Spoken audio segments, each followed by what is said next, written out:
Good morning, everybody. Mike Vacchi, PrincetonTrader.com, here for NTMarkets.com with your Friday morning pre-market webcast.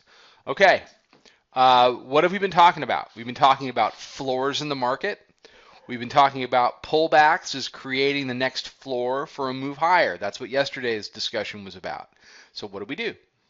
We pulled back to 60, 59.60, and we made a floor with the prior day low. It was actually the first time that we had traded below the prior day low, so 62 to 59.25, and it bounced from that area. It was a slow start, but it never really looked back.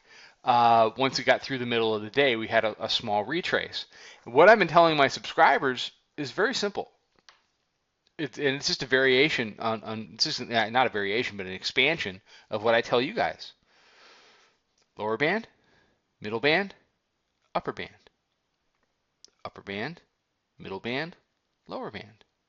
Lower band, middle band, upper band.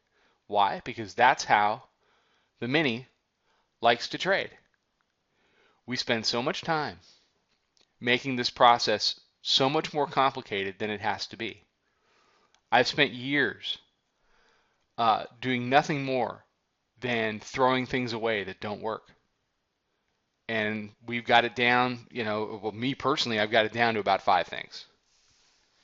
And they're the only 5 things I need to do well, consistently well. And, the other people on our team have different things that they use, but we all follow the mantra of keeping it simple because we try to make trading hard.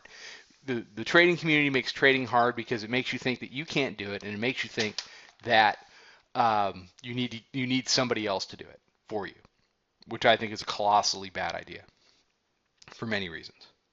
So, what has happened here? We did a floor at 13 to 15. We got a bounce. We needed to. We were 105 handles below the 45-day pivot. The first shot across the bow was blowing the 200-day exponential moving average. The real problem was when we lost and confirmed middle band support. When that happens, statistically, much more often than not, almost to the tune of 90%, you go and you do upper band. The how or the why doesn't matter. We spend so much time thinking about how or why something is happening in the market rather than paying attention to price. Don't do that. So what happened next? Monday morning, we did the pre-identified morning low down at the 50-day exponential moving average at 44s. And it bounced and it's never looked back. We confirmed it 60 to 62. And we traded as high as 2016.75 tonight because the Bank of Japan eased or did whatever it is they do, and the market liked it, and we ripped. So we're up, a little over 1% of the open. Now, the Bollinger Bandwidth is at 9.5.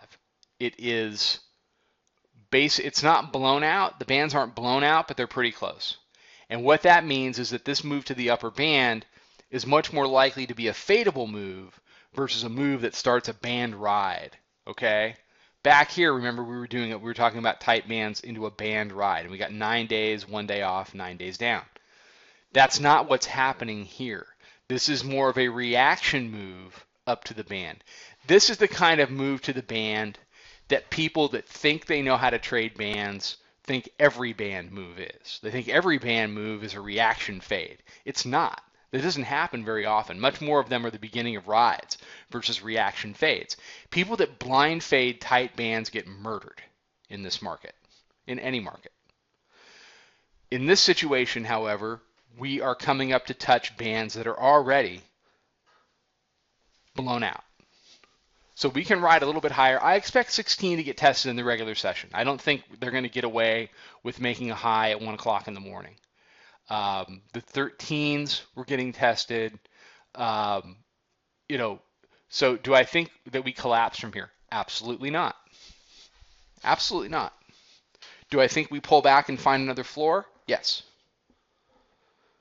We've gone through middle band. We've tested it as support. We found another floor at 62, and we've made new highs, new all-time highs. the likelihood that we pull back and find the next floor is pretty good. So I was thinking 57s, 56, 57 would be the floor. It ended up being 59 to 62. Nothing's perfect. But we are still in buy the dip mode. But I am more inclined to fade this back a little bit and find the next floor to come in and do a dip buy. But just understand, we're making floors. We've done upper band. If I kept you from being short the last 2 or 3 weeks, I really hope I did. I really hope I did. Because staying on the right side of things, even to keep yourself out of trouble, is more important than being in the trade and making money.